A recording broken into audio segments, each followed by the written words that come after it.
गांव पिपलापुर के किनारे एक पुरानी विशाल हवेली थी। उसे लोग शापित हवेली कहते थे। कोई नहीं जानता था कि आखिरी बार वहां कौन रहा था।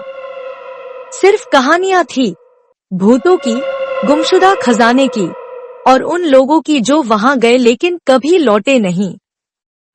रामलाल काका, गांव के सबसे बुजुर्ग व्यक्ति, अक्सर बच्चों को डराने के लिए कहते, उस हवेली के अंदर जो भी गया वापस नहीं आया।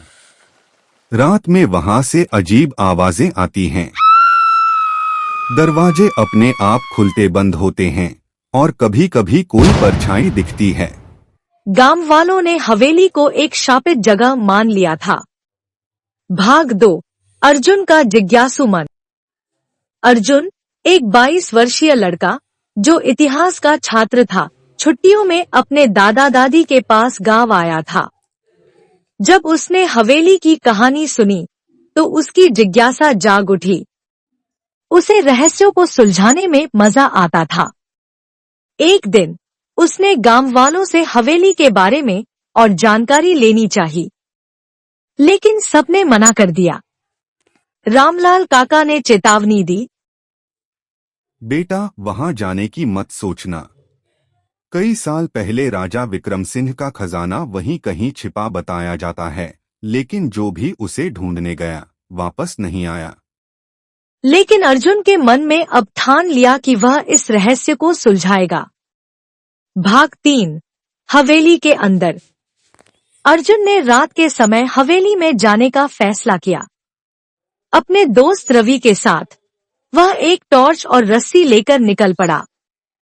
हवेली के पास पहुंचते ही दोनों को एक अजीब सन्नाटा महसूस हुआ।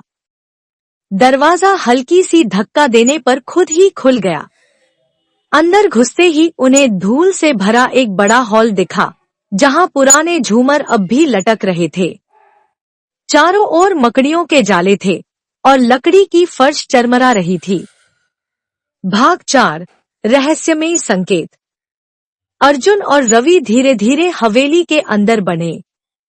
तभी उन्हें एक दीवार पर कुछ अजीब चित्र उकेरे हुए दिखे। एक चित्र में राजा विक्रम सिंह को एक गुप्त दरवाजे से जाते हुए दिखाया गया था। नीचे लिखा था, जहां परछाइयां स्थिर होती हैं, वहीं राज खुलता है। अर्जुन सोच में पड़ गया। तभी उसने देखा कि झूमर की परछाई फर्श पर बिल्कुल स्थिर थी, जबकि बाकी सब चीजों की परछाइयां हिल रही थी। उसने झूमर को ध्यान से देखा और उसे धीरे धीरे घुमाया। अचानक दीवार का एक हिस्सा खिसक गया और एक गुप्त दरवाजा खुल गया।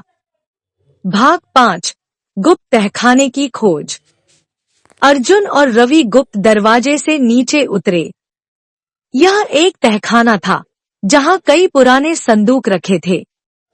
अर्जुन ने जैसे ही एक संदूक खोला, उसकी आंखें चमक उठीं। अंदर सोने चांदी के सिक्के, बहुमूल्य आभूषण और राजा के दस्तावेज थे। तभी दरवाजा अचानक जोर से बंद हो गया। दोनों दोस्त डर गए। भाग 6, हवेली का रहस्य। अचानक उन्हें किसी के कदमों की आहट सुनाई दी।